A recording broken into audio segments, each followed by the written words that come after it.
Hello and welcome to Fiction Fans, a podcast where we read books and other words too. I'm Lily.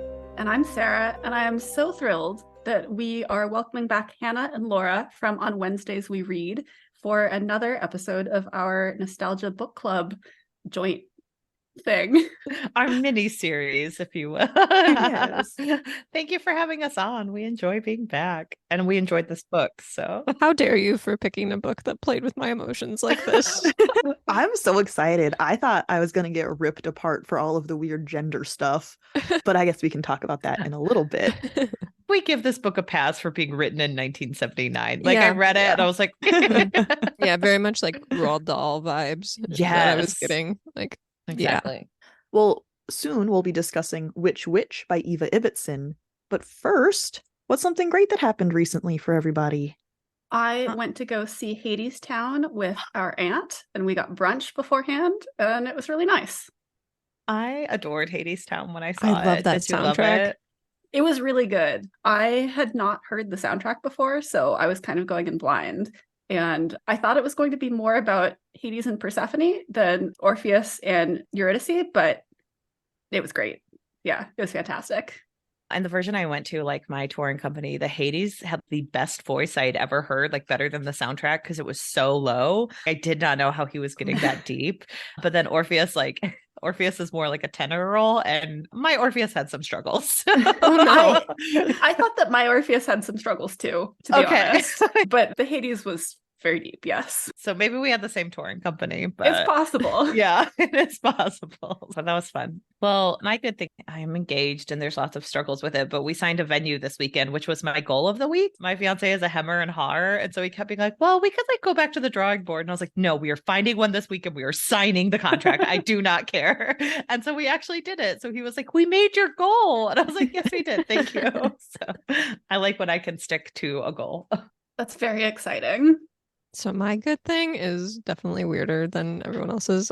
Earlier this year, my husband and I got a lot more chickens, and we did not have a home for them. So we finally finished our new chicken house and got it all painted and everything, and it looks really good. So I'm excited about that. Oh, yay. I don't think that's weird. No. Okay, good. Laura, did you recreate the chicken house from the Hannah Montana movie?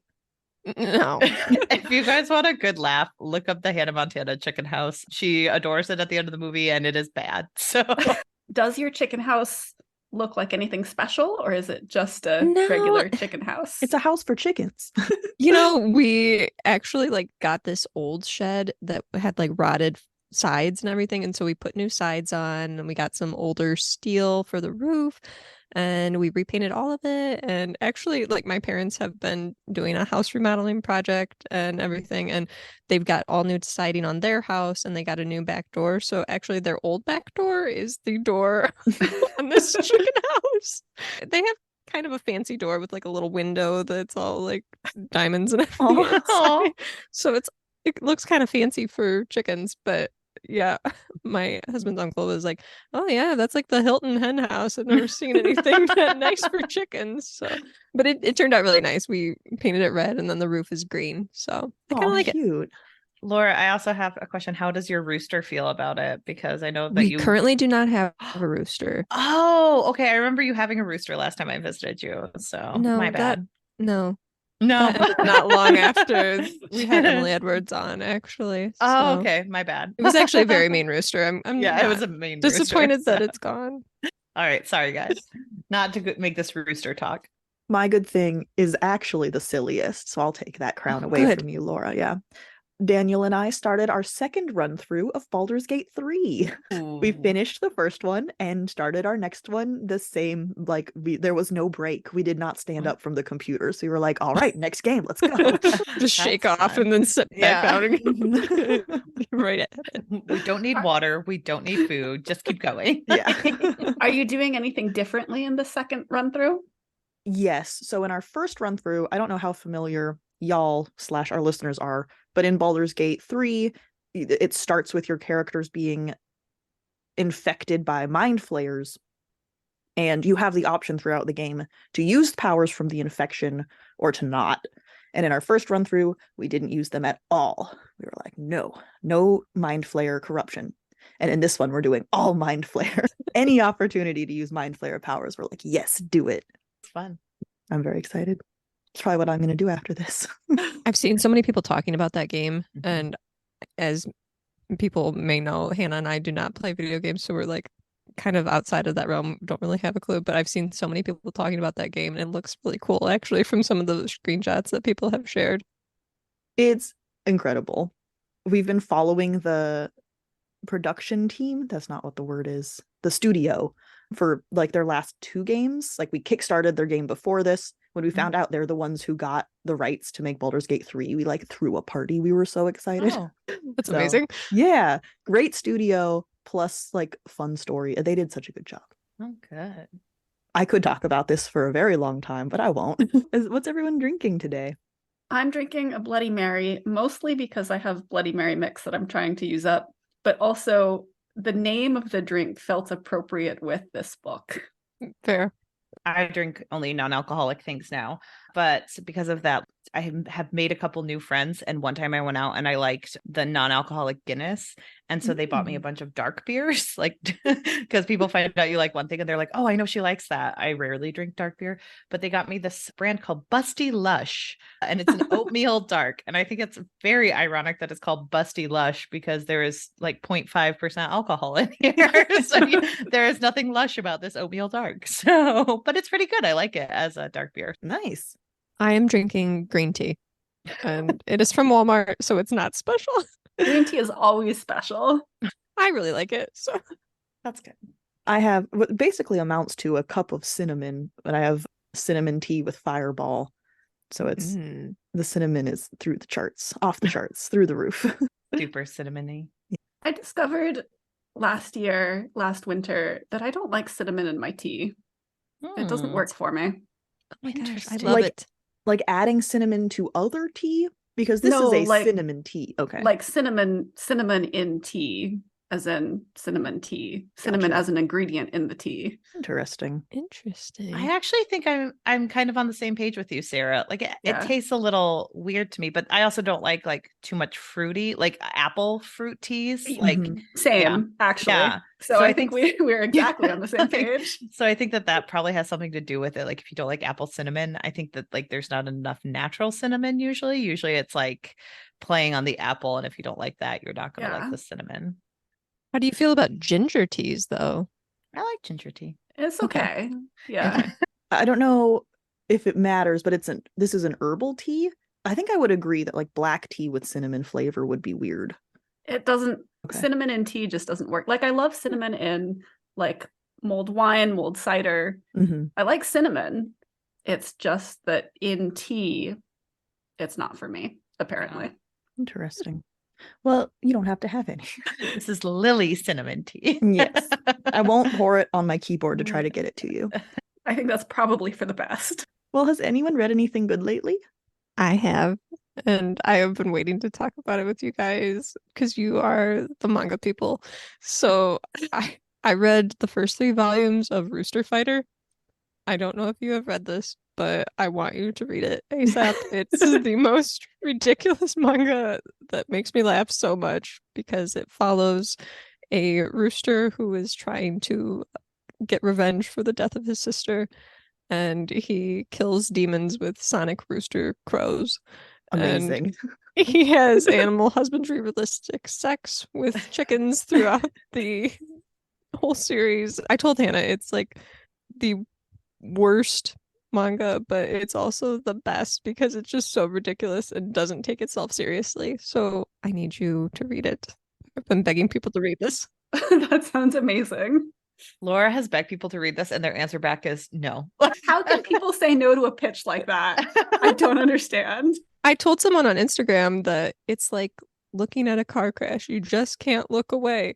And they said, if you stand too close to a car crash, you get involved in the crash. I need to read that manga, but I've not read any manga. So I almost want to do that as my first one because I feel like Yes. it's the worst representation, but also the perfect thing to be like, oh yeah, I've totally read that. I read this It's one. Like, Actually, on a lot of lists of people saying it's like their most beloved manga, and that surprises me because I had just read Spy Family and Witch Hat Atelier, and those were so much better. But if this resonates with people, I guess. Sometimes you just like trash. Yeah. That's like everyone who watches TV shows where you're really like, oh, that one? And it's like, you can't look away. My old roommate and I had a discussion where she was like, do you remember how much SVU you watched during your dark period? And I was like, yes, I did. And like, I would never go back and watch that with like enjoyment ever. Like, you're just watching something. But for me, I recently read This Is How You Lose the Time War by Max Gladstone and Amal Motar. I really liked that book. It's like right in my sweet spot of like science fiction fantasy. That's like the weirdest thing you're ever going to pick up because it's written by two dual authors who they're each characters who are like in a time war and they're trying to fight against each other, but they're like writing each other notes in like very weird and unique ways and they're slowly falling in love. And I adored that book. It was weird and strange and lovely. So I've heard a lot of good things about it. Yeah, I was going to say, I have a friend who's a huge fan. I know that Laura read it and she didn't love it, but she also said like it was probably a little bit of when she read it and how she was reading it. I honestly think that like sometimes certain books just like don't work with your brain chemistry, and that one just doesn't work with mine. Like literally I read the book and then I was like, I don't know what I just read.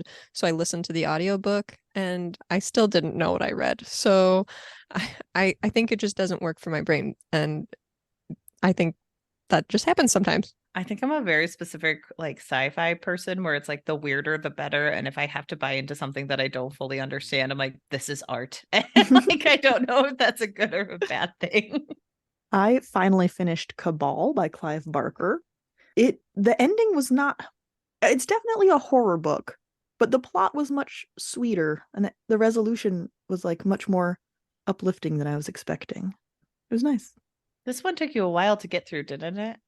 It did. Well, I did that thing where I read 70% of it and then had to read podcast books for 3 weeks. Okay. Been there. Yeah. So if you look at like the actual time I spent reading it, not that bad. But yes, I spread it out quite a bit. Weird book. Very good. I have a lot of like opinions, but if I start talking about it, that's what this episode's going to turn into. Have you read a lot of Clive Barker? I've been on a kick. This is the third book of his that I've read. I read The Hellbound Heart, which is the Hellraiser book.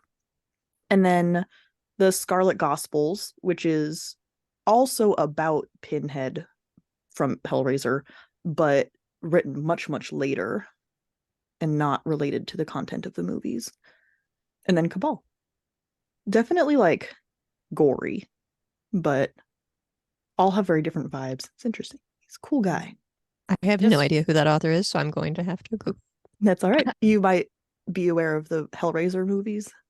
Okay. Yeah, I am. Yeah. So he wrote the books and also, I don't know if he wrote or directed the movies, but was part of the creation. So the first Hellraiser movie is very close to the Hellbound Heart.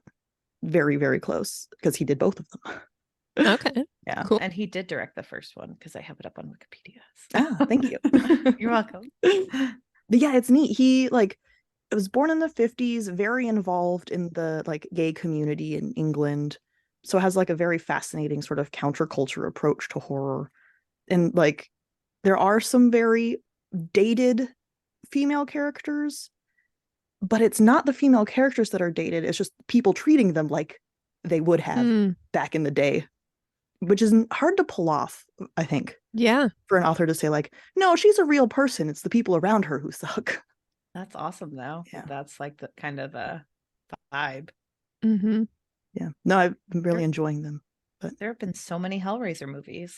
Yeah. I've seen like 5. They aren't all good. That's what I've heard. But apparently the recent remake is very good. Or TV show, something came out recently that I've heard good things about. I think it's a Hulu movie, it looks like. But this is not the Clive Barker episode. I told you if I got started, I wouldn't stop. I ask questions. It's my fault. No, this is completely Lily's fault. You're blameless, Hannah. This is, however, our first spooky month episode of the year. Ooh. Yay. Spooky Halloween. I'm so scared. I'm throwing a softball here because we read Witch, which is a children's book, but kind of impressively dark for a children's book. I mean, one scene was very very disturbing. Well, two scenes. Like I was like the scene with the sisters. I was like, this is Oh, dark. I'm forgetting that. I was thinking the rats. It definitely goes to some dark places. That's Mhm. for sure. The tone of the book is very lighthearted and silly, but then it'll talk about like, oh yes, eyeballs and then like thigh bones in a cute crisscross pattern to decorate the room. Okay, but I don't think that thigh bones in a cute crisscross pattern is inherently dark. It's It's much Whose one of thigh those- bones are they? I guess. Well, I think it's one of those weird things where like this is a children's book that has like a very light premise, which is like a wizard or warlock. I forget what it is, but he needs to get Wizard. married. A wizard Mhm. needs to get married. So he has a competition to prove like which witch is the darkest. And that is inherently not that dark. It seems like comical, which this book is comical, but there are certain things where it's like, well, if you're an imaginative child and you're sitting there like there's thigh bones and a crisscross, you're like, well, someone was murdered for that. That's awesome. They And don't like, have to have been murdered though. They could have just That's died true. of old age. Grave robbing. but it's a very strange, like some of the ramifications of this book where you're reading it and you're like, that's surprisingly dark. Like, really quick. We're going to spoil the hell out of this book because it was written in 1979 and it's for children. You've had all this time to read it, so Yeah. But the idea that so one of the witches for her like entry into the competition seals people away in trees, and then the dad is just like, no, I'm gonna stay in here. I hate my family. Which is Well, wild. his wife and daughter are like emotionally abusive to him. They're terrible. Yeah, kind of all of the women in this book are terrible. Yeah. yeah. Except for Belladonna, who is the nicest and the most pretty and the best of the land. So she's Mm. fine. But she doesn't try to be pretty, because if you try to be pretty, then you're evil. She's not like the other witches, okay? Oh, this book is the ultimate, like, this girl is not like the other girls who are not like the other girls. Yeah. I mean, they do have some names that make them stand out. I mean, that was one of the things that caught me right away from listening to the audiobook was like Mother Bloodworth, Ethel Feedbag was one, if I'm remembering right. So Yep. the names are a little out there as well. They're also a little on the nose because you have like Nancy Shouter, Nora Shouter, Belladonna, like beautiful woman. Like, Yeah. It's very British. I think it's a very British Mhm. kind of humor. Absolutely. I do remember the first time I read this book when I was a kid asking my mom what a kipper is, because I didn't know. And you encounter these things in books for the first time, and you're like, what the hell is that? How old were you when you read this for the first time? Pretty young. I want to say Okay. like maybe 11 or 12. Okay. seems the right age. Yeah, I was worried you were about to say like 7. Oh, Like- God. I was worried about that too. I was like, did she read this too young? Because there are some darker things, so it's like you're kind of treading a line here. Yeah, I was old enough to love it. Okay. I'm pretty sure that I read it when I was a kid too, although I don't still own a copy of it. So it probably wasn't a book that I like had very strong feelings about. I do, however, own another book of hers, of Eva Ibbotson's, And what book do you own of hers? The Secret of Platform 13. Okay. I am aware of this just because I had Googled the author and seen some controversy related to that book specifically. So I don't remember anything about the book. What's the controversy? So apparently people wonder if the author of Harry Potter stole a lot of Platform 9 3/4 from that book. Mm. So Well, not Eva Ibbotson drama. Nah, then. Yeah. No, okay, it- so it's Just more from that other author that we don't like Yeah, to talk about. yeah. She who must Yes. not be named, as it were. yeah, okay. Yes. So it's not controversy that Eva not Ibbotson controversy was involved related to this author. Okay. in. Yeah.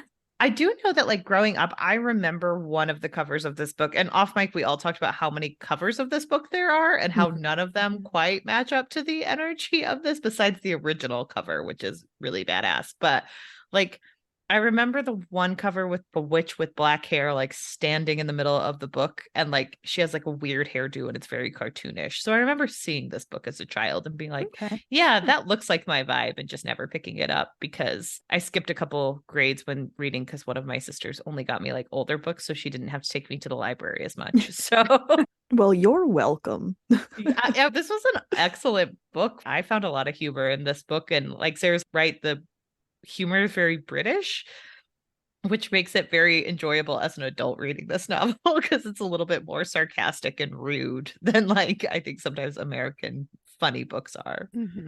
I will also say, like, reading this as an adult, I'm listening to some of the things that were said, and it kind of hit me in the heartstrings a little bit at times because there are mentions of Terrence and how he was a lonely child who turned to animals and became friends with them. And I was like, oh my gosh, that's me. And so some of the themes that are brought up in this, like loneliness and found family and stuff, like, are really heart-wrenching. I agree. I was bracing myself to get torn apart for how like patriarchal it is. So Yeah. I'm glad that everyone else enjoyed it. It's not without its problems, Right. but I think it's still an enjoyable book as long as you recognize that, yes, there is some really weird like gender stuff and there's some weird patriarchy stuff. And It's like how the Disney movies now have warnings in certain parts of them where it's like, hey, when you watch this movie, just beware to tell your children there's a scene that's racist. Like, Yeah. it's a coming. I think that that's kind of the era I read this with, where there were like certain parts where I was like, oh, like this is deeply like pretty people are all nice and ugly people are horrible, and you should fear anyone who's old because they're disgusting. It's a weird energy because this book first like kind of holds up on a pedestal like dark and gross things, but the second that dark and gross things are put on women, it's reviled and like not good, where it's like he could never marry a woman with whiskers, but he would love to see like eyeballs strung on the wall. Like Yeah. the energies do not match each other.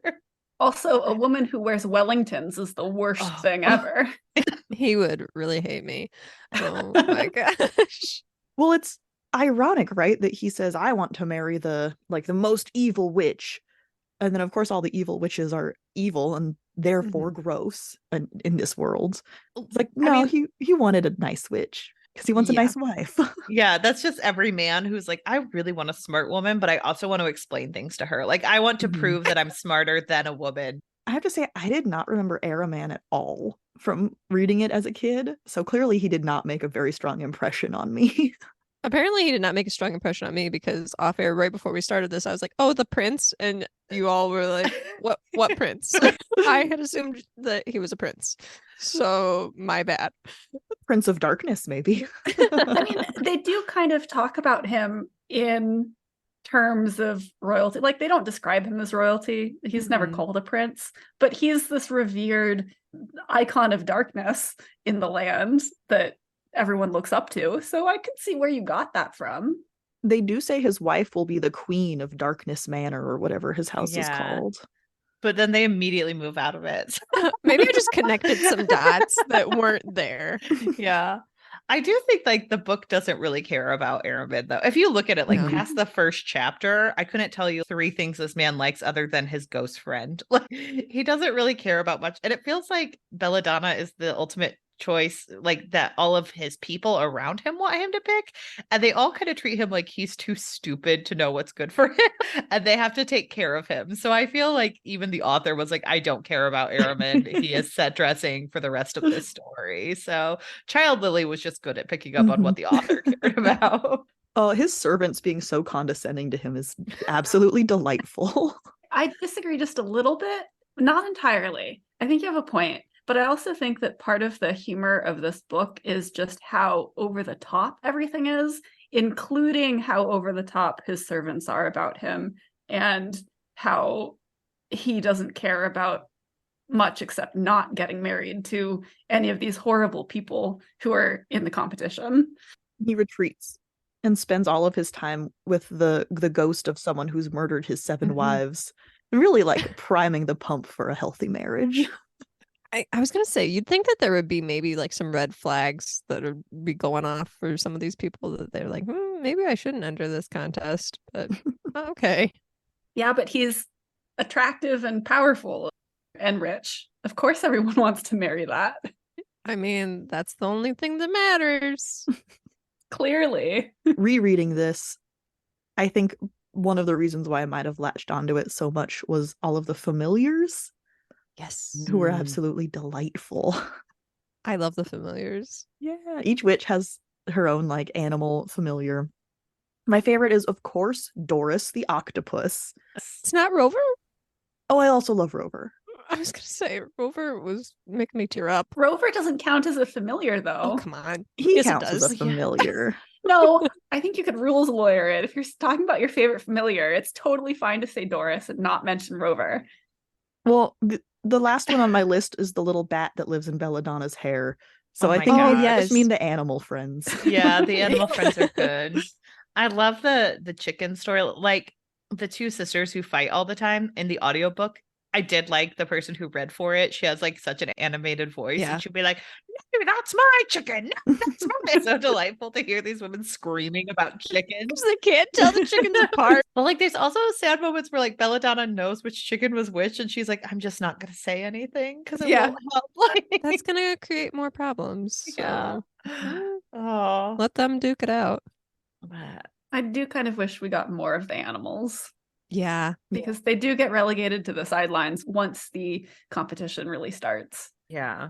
Yeah, there's a lot of buildup with the familiars, and then it was just kind of like, all right, we're done with that for now. It's kind of just to teach you like attributes of each of the witches, where it's like, well, Mhm. Doris the octopus goes with the woman who was like made from a mermaid who decided to walk on land, and the chickens are two women who shout at each other because chickens henpecked. Chickens are loud. Like, yeah. Then there's isn't Ethel Feedbag? Is she the one who has the pig? Yep.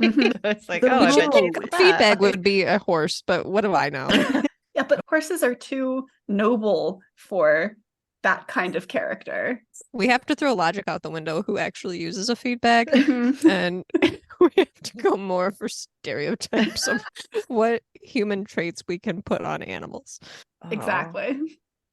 But then you get Rover, the little earthworm. Yes. It Love was so Rover. So sweet. It was heartbreaking when it was like Belladonna could have laughed in Terrence's Oh. face that she named him Rover, but she knows that he just wanted a dog. And I was like, that is Yes. so heartbreaking. He wanted a pet so bad and lived in an orphanage, so could not have one, and has a worm that he names Rover. Oh, devastating. Also, why was there so much in our lives that we were like, do you know that orphanage teachers are the worst and abusive and will like hold vendettas against children? You know what? I kind of blame Little Orphan Annie for starting all of this because there became like just an orphanage obsession in media for quite a while. That seems like one of the first ones, Little Orphan Annie. So Miss Hannigan started it. I feel like it started earlier because doesn't Dickens have some really horrible Yes, you're right. orphanages? Oh, yeah. So I feel like You're it's right. a really old trend, actually. Well, it's probably built on like, I mean, a lot of children who were given up, like there weren't enough resources to attribute to Mhm. them. But instead of like blaming society and capitalism, we were like, those orphan teachers, man, they're actually the worst. They're just inherently evil and not just probably doing their best and overworked. I was gonna say they're not overworked. You Don't worry about know. that. Because whenever you see them depicted, it's like 500 children and one adult trying to care for all of them. Who is feeding So them? I guess if there was a kid that was like trying to bring a bunch of worms in, you'd be really mad. But But he's only trying to bring the one worm I in. know. But if every kid brings in one worm, Then you're overrun with Mhm. worms. It's a lot of worms. I mean, and to be fair, she does say that he bit her really hard when he was a baby. how to pinch children without leaving marks so the health inspector doesn't catch on. Oh, Yeah, I don't like that. I'm not trying to justify her in any way. She's a terrible person in this book. Yeah. No, she is abusive. I'm just Yeah. talking more Yeah. about the representation of like orphan keepers in books. The caregivers in general. Yeah, where it's always like evil. I think at the end, because at the end Terrence turns her into a spider. That's how he discovers he's a wizard.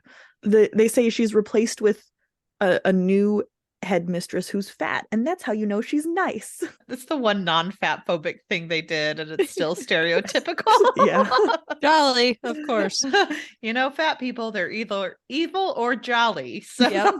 They can only be those things. So Well, and if you're going to have a nice headmistress of an orphanage, they have to be fat and jolly. I also love at the end of this book that like Aramin and Belladonna are like, we're moving out of the house because going into the twist, you said that Terrence discovers he's a wizard, that he's going to live in the house by himself. And it's like, why aren't they like adopting him or becoming caretakers? Like they're just leaving this child alone.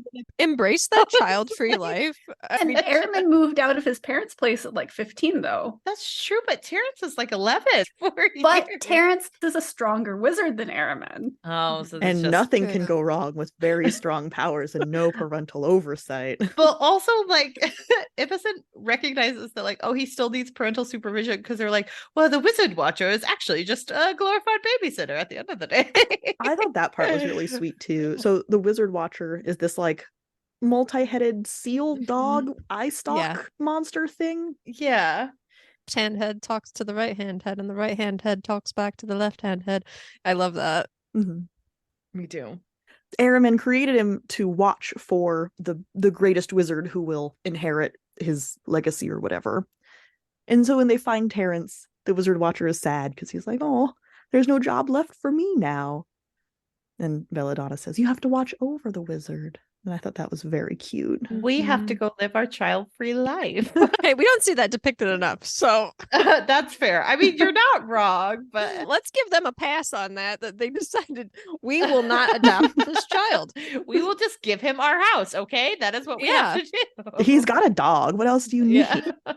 I mean, the logic of this book doesn't necessarily hold up. It's true. I mean, there's a witch that turns herself into a table and just decides that she wants to be a table from now on. Yeah. I actually really liked her full circle like myself. I think I'd rather be a table. Yeah. Like, I want to be a table sometimes. I don't want to be 20 anymore because like same girl, same. I do not want to be 20 anymore. I was really ready in the beginning because there's a long period of this book where she's talking about how she wants to be young and where the book is kind of glorifying youth, like poking fun at, oh, you're old, how funny.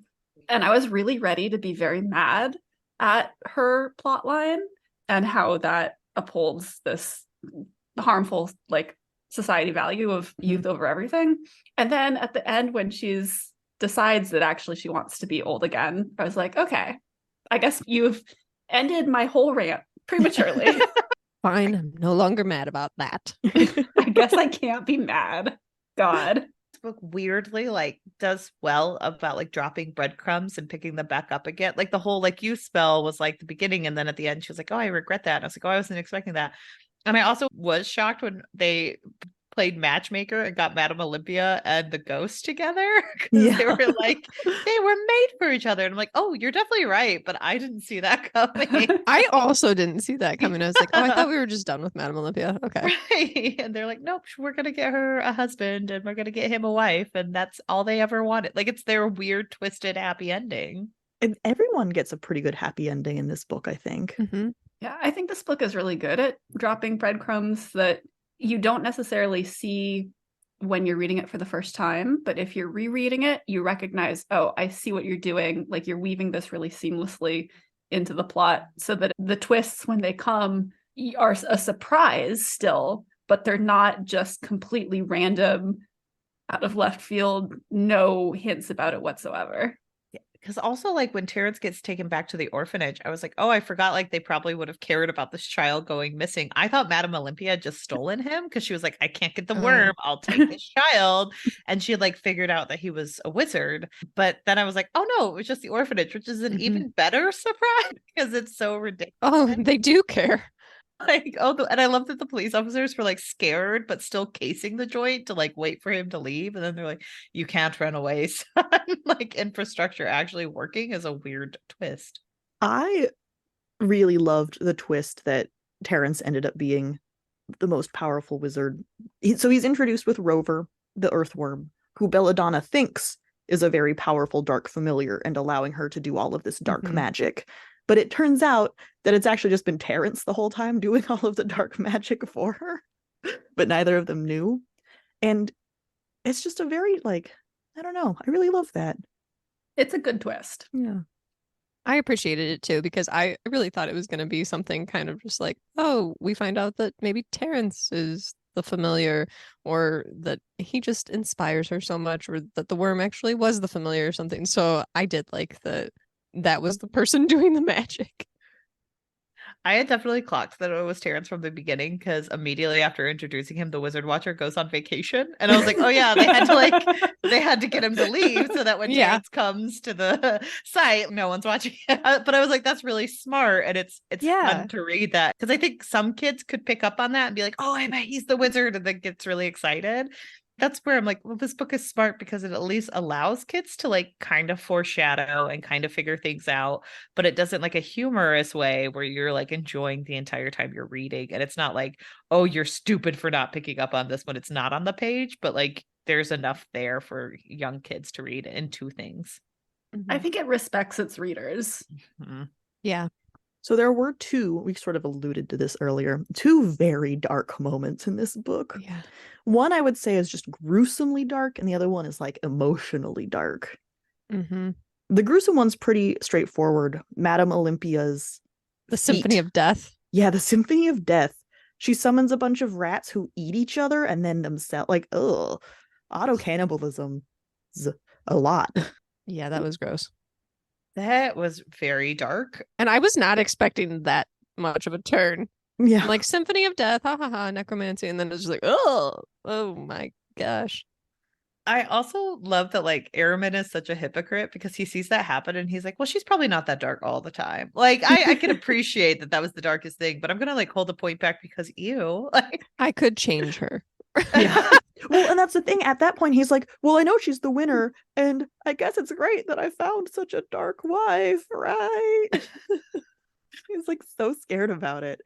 Like, God, this is what you asked for. Literally what you asked for. But it's also a little frustrating in terms of Ehrman's character because he wants a dark wife, but he doesn't want anyone darker than him. Mm-hmm. He's still got to be the best. Again, it's a guy who wants a smart girl. He wants to explain things to her. It's just internalized misogyny. Yeah. Well, when it's explaining all of his evil deeds, none of them are that bad. Like, he doesn't really actually not. do anything. The one thing he does is sink an oil tanker. I got to that line and I was like, okay, that's actually bad. I mean, he also does become weirdly obsessed with a dead guy who murdered a bunch of his wives. So I also think that that's probably the darkest thing. But I think that's just because he's alone in this big house. He has no other friends except for his employees. Who he's sent off to babysit these weird witches. Yeah, who he sends off all the time. Like, he latches on to Sir, whatever his name was. Not Monty. Monty was the actor. Sir Simon, I thought was his name. Like, no wonder he latches on to Sir Simon. He's also dreading getting married. So it's that thing where, like, you have a medical procedure coming up, so you read about all the things that can go wrong. Other people do that, right? Anytime I have any kind of medical symptom, I Google it, and it's always just like immediately cancer. Like, that's the first thing that you look up. Like, no! Oh, yeah. Oh, gosh. So yes, I do that. And the other dark thing that happens is one of the sisters accidentally murders her sister, like manslaughter style. Like she pushes her into a bottomless pit. And the implication is that the sister can never come back. Like, well, the bottom of the pit just, well, they thought there was a bottom and then it's gone. And, it's gone. And like, a lot of this novel is lighthearted and joyful, but that one instance, it's like every time you come in on the sister, she's like asking, do you think I had the right chicken? Which is like what started the fight. And it's like, oh, this woman is like forever changed from this moment. The ramifications are there. It was very jarring in this book to have that because I was just not expecting it. I was not expecting like actual sibling murder. With consequences too. She's like very depressed. Yeah, I think that the depression, I mean, obviously it makes sense from a personal standpoint, but it is kind of jarring for the book because it's so lighthearted in other ways. Despite some of the goriness, the tone is still very lighthearted in general. And then you get her and she's just understandably depressed. And you're like, this is kind of whiplash from everything else that's going on. Yeah. I do wonder, Sarah, you mentioned like this book takes its readers seriously. And I do think like these moments are places where it takes it seriously, because a lot of times nowadays, like television and media for children is very sanitized. Like you get the Disney-fication of things where it's like everything's bright and happy colors and like people just hug on TV all the time to settle their differences. We were sad, but now we're over it because it's 5 minutes later. Right. And everything that's wrong is just miscommunication. So I do enjoy the fact that like this book in the late 70s and something that like stuck out to Lily as a book she loved, you know, it takes children seriously and it lets them have darker moments. And I could see if I had read this book at 11, I probably would have lost some sleep because I was a huge scaredy cat and like the rats would have like given me nightmares. But like there is something to letting kids have those moments when they're at age 11 and 12 where it's like, oh, I get to feel nervous and feel scared. And that's an okay emotion to start playing with. And I don't think we let kids do that very often nowadays. It's true. And so she's dealing with the consequences of this for, I would say, like at least a third of the book. But then at the end, Terrence reverses it and brings her sister back. And so it's like you have to sit with it for a long time, but it is still ultimately okay. Yeah. I don't know. The pacing of that was very good, I think. If it had been too quick, it would have felt cheap. Yeah. Yeah, true. I also do like that at the end, nothing changes with the sisters. They go back to fighting pretty much immediately. Because isn't that every sibling relationship ever? Oh, I regret what happened, but also it doesn't change our sibling dynamics at all. Yeah. I was also, I think, upon this reread, very affected by the baby kraken. Oh, yeah. So sad. That was sad to me too. They're like, oh, we can't throw it back in the water. It's a baby. Like, oh my God. I think that's also one of the really darkest points of the book because they talk about how the kraken's parent died. Yeah. And it was hit by an oil tanker, presumably the one that Araman sank, right? Yeah. So he killed the kraken's parents. And it's just a baby and it needs someone to and then in the audiobook it like makes noises and the narrator makes noises and you're just like, no, stop that. It'll go like, mommy, daddy. Yeah. And it's just like, oh, it's poor baby. I'm so sad that it chose Araman as its dad because Araman, like, it's one of those things where everyone is like, isn't it so funny that he hates it but really secretly loves it? I'm like, no, he's just screaming at this baby. Yeah. But then it's like wrapped up in this scene that's hilarious because Mabel Rack, I think, was the mermaid witch, or the witch whose mother was a mermaid. Yeah. Her big great feat was going to be to summon a kraken, which she does. He deserves more points than she got. I think she gets 4 points. I think so too. Right? And, I mean, granted, she had the embarrassing thing where her aunts came and, you know, made a scene. That was the hilarity I was referring to. Yes. So, sorry to steal your thunder. She's like, go away. You're embarrassing me. So, like, yes, that happens. And yes, the kraken is a little baby, but also she summoned a kraken. She still did it. She deserves at least 6 points. I agree. I agree. It was the most successful. Yeah. It felt weird. She did summon it. She succeeded. I guess it's like in terms of darkness, it technically wasn't dark enough because you just like got a cute baby. I also love that at the beginning they thought it was a handbag. Like these mermaids come up on the beach and she's like, you forgot your handbag. But then at the end, she asks to be turned into a mermaid and to go find her aunts to apologize, which I thought was very sweet. I actually thought it was really interesting, her family history, because her mother was a siren who was not very successful. So she's like, fuck this, got plastic surgery to give her legs, and then goes and lives life as a human. And like, that's great. That's a fantastic backstory. I would read that book. Yeah. I also do love that like there was that kind of happy moment with plastic surgery because later Madame Olympia's backstory is horribly sexist because it's just like women just buy these creams from her to look young and vibrant and it never works. And it's like, well, tell us more about how you feel about women aging. I thought that was like almost an indictment on society pressuring women to be appealing. Yeah. I kind of got those vibes too. Yeah, because she was taking advantage of women's insecurity to create these lotions that did work only for a short time, and then make them uglier than they were before, so that they're forced to like keep coming back. Yeah, maybe I read too much into that. I don't think it quite gets there, but I think it tried to. I think if this had been a book for older readers, that would Mm. have been more effective. But it's hard to make those kinds of comments on society effectively when you have a book for 10-year-olds. I think I agree with that, because like there was something to this where you're reading about horrible, ugly witches, where I kept thinking like, this is just treating 10-year-olds to treat old people like shit. Where they're like, I'm afraid of them. Why? Because they have to be evil. It's also a short book too, so it's like hard to be pulling too much out of it, you know what I mean? When it's like, yeah, the author probably only had this much space to dedicate to this one thing, so maybe it's not going to be the greatest. I do think probably the worst aspect of this book was that you have to be beautiful, but if you try to be beautiful, that makes you evil and bad. You have to be effortlessly beautiful. That was, I think, the roughest sort of through line. Yeah, makeup, creams, garbage.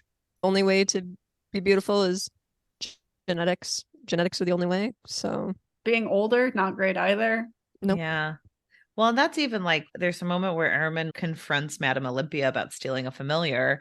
And it's like, well, when you're really in love, you see her for what she really is, which is ugly. And it's like, well, that could be a nice moment of like, oh, you get to see like someone's inner self and you see that it matches their outer self or whatever. But it was more a side of like, oh, she kind of looks older now because she's not enchanting him as well. Like it was a weird energy.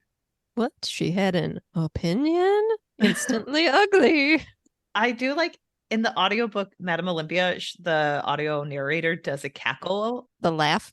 and it's awesome. Like if you guys can look it up, definitely do it. I thought Madame Olympia was an effective evil person just because she was so dark. It was surprising to have someone go that dark for that character, but I enjoyed it. But she's also not that much of a villain. I mean, yes, she steals Rover, and yes, she's going to throw Rover into a fire when he doesn't work for her. And that's pretty shitty. Like, I'm not trying to make it sound like that's not bad, but besides that, she doesn't really do anything. She cheats to enter the competition so that she can kill Araman. I mean, not that we care about Araman, but that's antagonistic, I think you could say.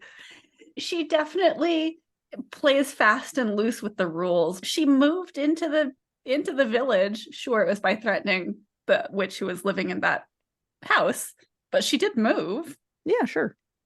I think she's an interesting character because, like, you're right, she's not like super duper evil when it comes to things, but it also sounds like it's because she thinks she's a shoo-in. Like she's looking at the competition and she's like, yeah, I did what I needed to do. It's fine. She was a little bit worried about Belladonna, so she like doesn't want to get kicked out for cheating. So she steals the worm, which is a little bit more conniving.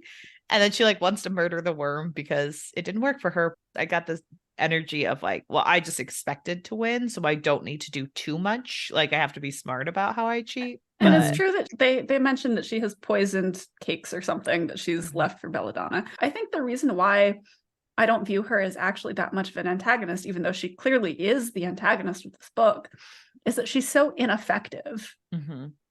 She is not an effective I never feel like she is actually a threat to Belladonna. That's just because it's a kid's book, though. Yeah, I was gonna say, I feel like that's kind of always villains in kids' books where it's like, they're really bad at being a villain.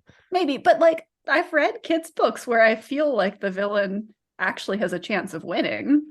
I think it's because of the Terrence twist, right? If Rover had been the source of the powers, it would have worked.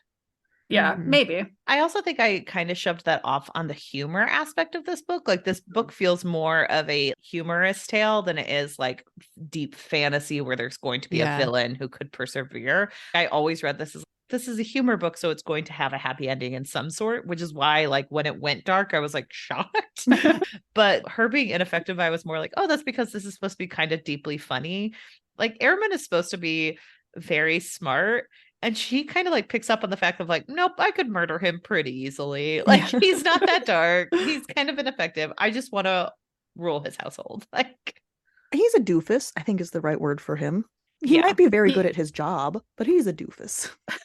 But we don't ever see him doing his job, so we don't know. There's I a think- couple of lines that like, oh, who spends his time perfecting hair loss spells to make people lose their hair, like stuff like that. You don't actually see him do anything though.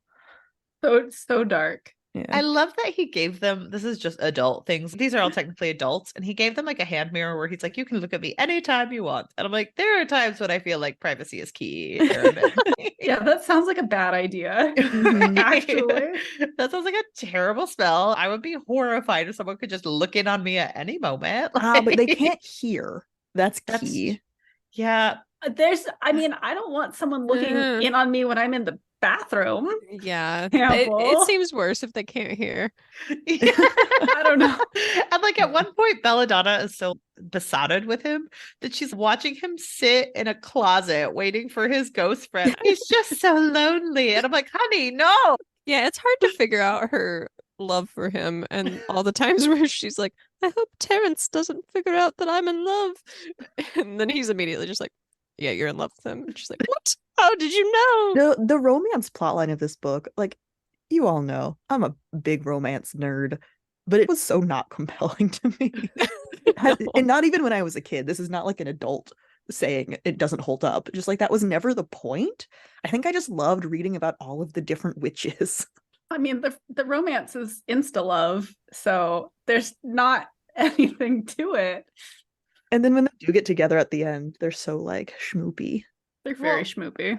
I did like that she was going to break up with him. I did love the like switch because I think this happens a lot with like for girl novels where it's like Mhm. we can't be together because I have a duty kind of thing. But it was her being like, hey, Ermin, you have a duty to like birth a child that's going to be evil. So I have to leave. And I was like, oh, I like that. It's her being like, I can't have your child, not like I have to have a baby and you cannot Mhm. give me what I want. I like that role reversal because that was also something I wasn't expecting of them having a discussion of like, what if you have a gray baby? What if you have a white baby? Like, this will not work. I can't do that. Oh, I did want to do a little bit of a words are weird segment. I don't know if we'll actually do the transition music or not because it came up so naturally in conversation. We've been using light and dark to refer to these witches. The book definitely says white and black. And I know that that's just like a language quirk, but every time she was like, I wish I was black. I was like, oof. It was just basically a translation thing from Mhm. 1979 England Yeah. to 2023 America, but still. Yeah, I think that's just because the terms don't have those connotations in the UK as they do here, especially not in 1979 UK. It was weird to have this audiobook that feels very modern with like the cover, and it's obviously a British term, so it doesn't mean the same thing, but they use the term faggot, and I was like, I Mhm. feel like they should have made that update by now, and like someone's drinking gin or someone's doing something, and I'm like, I don't mind that this is darker. I do mind the fact that they haven't changed some of the ickier words that we like now all agree as a society we should watch out for. Like, But they give Agatha Christie a pass. So, I mean, Specifically to the point of faggot, even in the UK now, I don't think that has the same, like, I think they still use that term as a firelighter or whatever. And cigarettes, right? yeah, it's a cigarette. Yeah. But I think that was like the word thing where I was like, wow, we're just talking about cigarettes and stuff and using very specific types of words. It was a little strange to me, some of the word choices in this. But you're right. Like I used the term as the British way when I said it. So, like, they do allow it. Like it was just weird to listen to it in 2023 Yeah. where I was like, oh, I wish we had made some updates on this book. I think it's just jarring. Because, like, Yeah. clearly that's not the intention, and not just, oh, they didn't know better. It was a different word. yeah. Yeah. But you have to like stop and go, wait, nope. Nope. Yeah. Nope. It's okay to keep listening. But I think it was that word. And there was one other one where I was like, oh, this is weird. Like it's jarring to hear.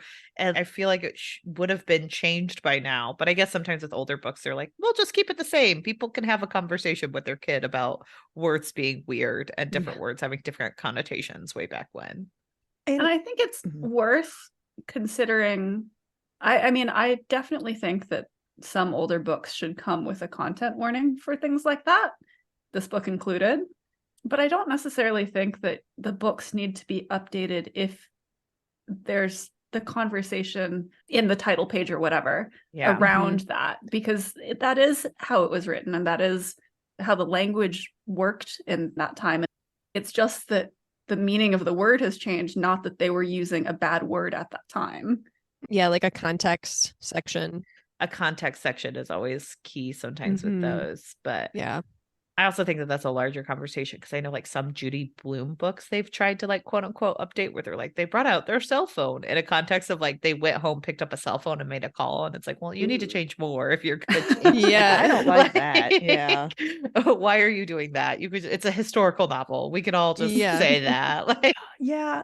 I think I do like the idea of just giving a hey, heads up, hey guys, heads up warning, better than changing the actual text.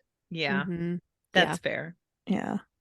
But it's always helpful because I remember when I was reading this, I was like, it's a very updated cover. So then when I was listening to it read to me, I was like, this is just older than I thought it was. I agree, Hannah. And I mentioned Agatha Christie because my book club just covered one of Agatha Christie's books and people had like really mixed reactions to it. And it's because of the same thing, I think. And I honestly think that more of her work needs to have kind of a context page in there, like back in the 50s. So things were a little different back then, and we said things differently. The language was different, and we need to be cognizant of that.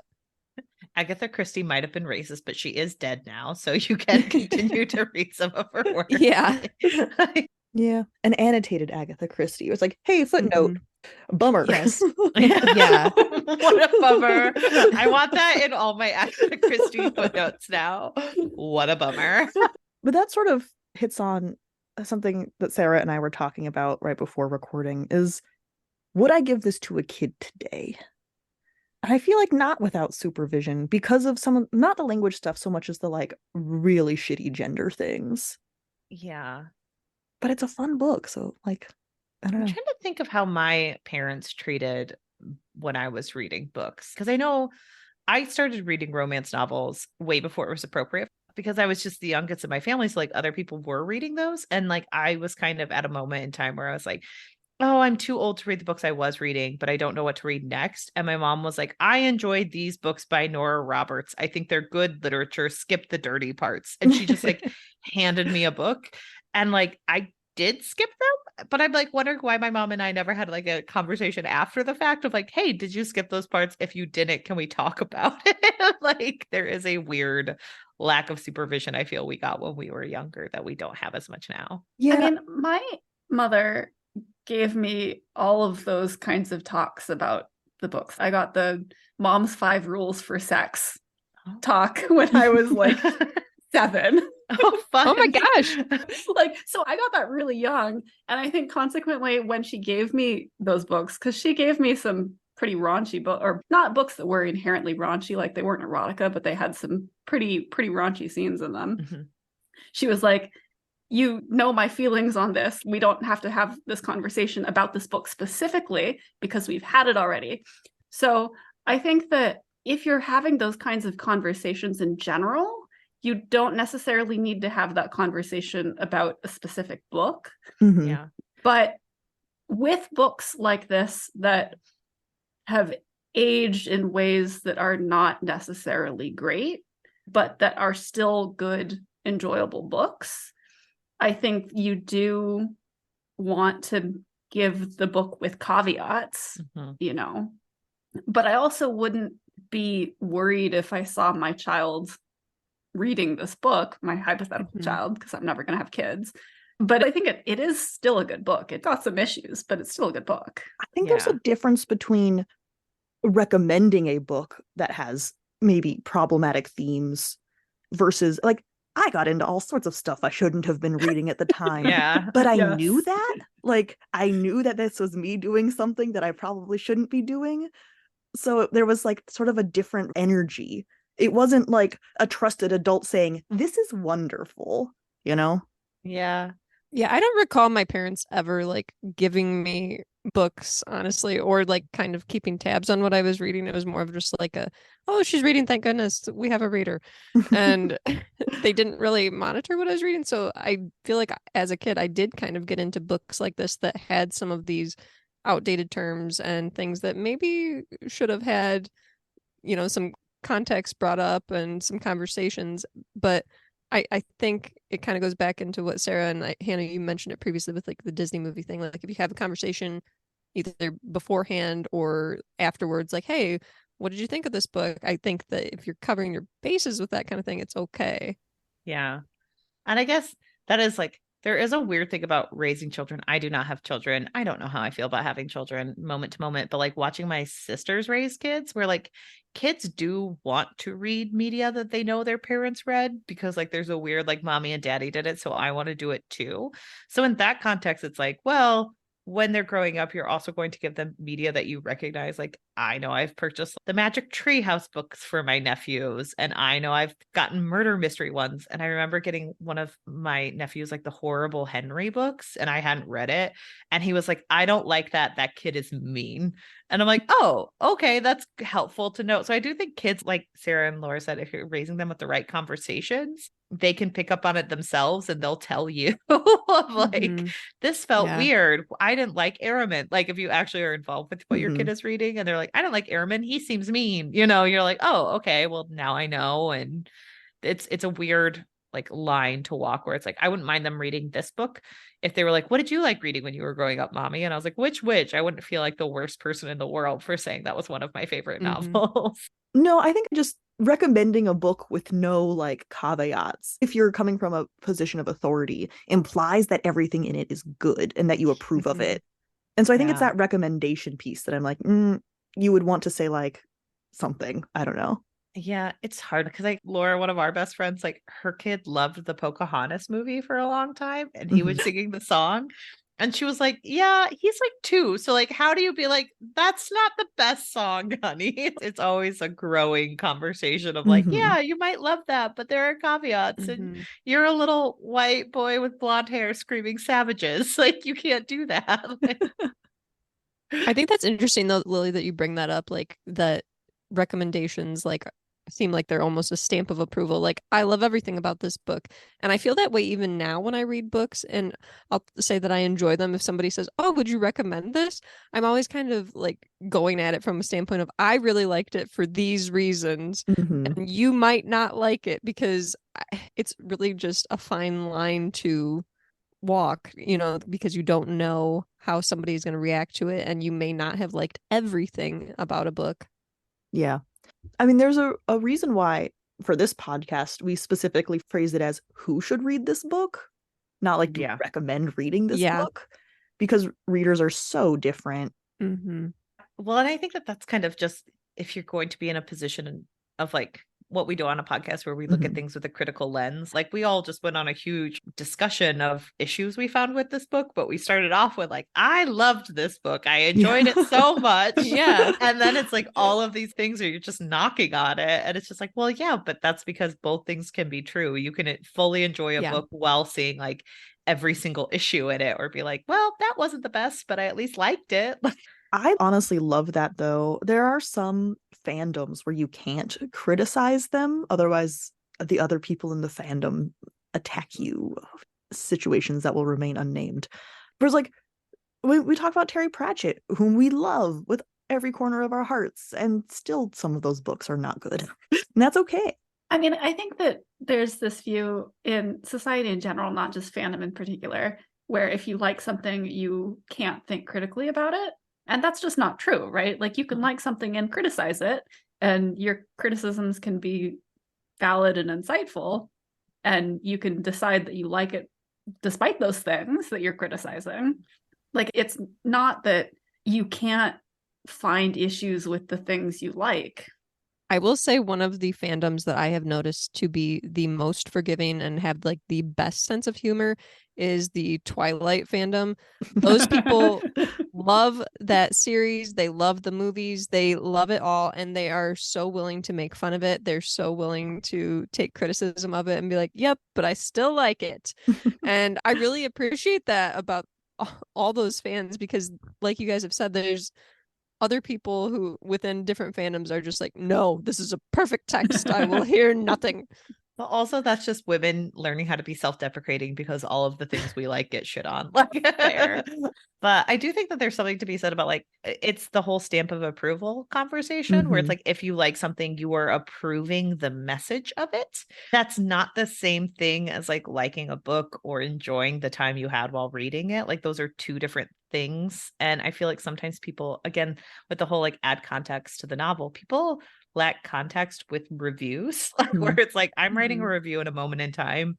A review on any day of the week could be written differently by me Right. based on how I'm feeling or what I'm focusing in on when I read a book. And so, like, I do think sometimes people get a little bit too harsh with people who are reviewing things being like, well, that means you liked every single thing about it. And it's like, no, it doesn't. It means like I gave it a good review and I just felt like talking about the nice things instead of Mhm. like all the Yeah. mean things. So, Well, and to bring it back to this book, like, I don't think there's any problems with it for an adult to read it because, I'm a fully formed human and I'm not going to be influenced by weird subtext, yeah. or at least not this level of weird subtext. We hope not. Yeah. And so it's like, I don't know, there's a different, like, I don't know. I'm glad you guys liked it. Yeah. I really liked it. It was very fun. It was just so fun to think about. It was, like I said, an emotional roller coaster though, because one minute you're kind of laughing at what's happening, the next minute you're like, oh my gosh, you just fell into a black hole. What? And then the next moment you're crying over worms. So I think that there's a lot of different ups and downs in this book. Mhm. This book has the range. Yeah. Yes. Yes. I'll say I did feel bad for a lot of the women in this book where it's like, why were they so mean to that grocer? There has to be a reason. Where he's like, I would rather live in a tree than spend another moment with my wife and daughter. I want them both to be dead before I leave. Like, Yeah. We needed the more of the backstory. I loved that. Like, it's a very humorous novel where they were like, well, their favorite thing to do was just beat up on their father and husband. I think that's one of those things where in the 80s and 90s and maybe even early 2000s, the henpecked wife was Mhm. a funny joke, not Mhm. something horrifying and abusive. Henpecking. Yeah. But I did love the tree's energies when they're like, we didn't ask for this. Why are you doing this? Yeah. Please no. Yeah. The spirits who are like, get them out of here. I do not want this. Thank you so much. And then the one tree who's like, nah, he's cool. He just wants to, sit and chill. Yeah. I like his energy. We seem to mesh well. Good company. Yeah. I loved this book opens with Araman having the most kind, supportive parents on the face of the planet. Yeah. Who we Oh. never see ever again. No. Well, they I know he didn't want know. to be around them. So Yeah. They go out and get books on dark magic. Like, we have to raise our tiny terror right. they changed his name immediately. They were like, oh, that's not going to match you totally. We 1,000% support you. Here's a new name. Like, Mhm. Yeah. That was like, oh, good parents. didn't save them from having Araman as a son, unfortunately, but Well, maybe they should have been a little more involved in the teen years. yeah. I feel like he found an incel forum when he moved out at 15 and had no one to rescue him. Well, he pretty much is the typical incel where it's like I've never met or spoken to a woman and therefore they're all disgusting. Yeah. Good pick, Lily. Thanks. So, would you tell our listeners what you guys are doing on your podcast right now? So right now we are in our indie mission. It's where we cover an indie book with an indie author. Right now we are reading K.E. Andrews, The Assassin of Grins and Secrets. And we're just finishing up the plot on that over on our pod. That's OWWR pod. And next week we will have K.E. Andrews on the podcast to discuss the book. So that's exciting. And then we also have Travis Baldry coming on to discuss Legends and Lattes and his new book. Bookshops and bone dust. Yes, thank you. I always say book dust. She and gets it bone reversed chops. every time. And that's why I knew she said and his new book. She was worried. I said it to his face and I will never live the shame down. But yeah, so head on over to ourpod.com to see what else we have coming down the pipes because we have a couple of like bonus content. We're not starting a new season until the new year. So we have a bunch of other stuff coming out that's going to be a surprise for people. So Ooh, I'm really exciting. excited for your talk with Travis Baldry. oh, Excellent. Travis was amazing. he's so nice. I've been like a huge fan for a while, and just to even get to talk to him, I was just so nervous, and I was really worried I was gonna like faint or something.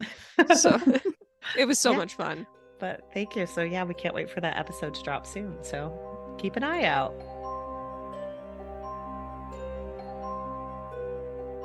Thank you so much for listening to this episode of Fiction Fans. Come disagree with us. We are on Twitter, Instagram, and TikTok at FictionFansPod. You can also email us at fictionfanspod@gmail.com. If you enjoyed the episode, please rate and review on Spotify and Apple Podcasts, and follow us wherever your podcasts live. We also have a Patreon where you can support us and find our show notes and a lot of other nonsense. Thanks again for listening, and may your villains always be defeated. Bye.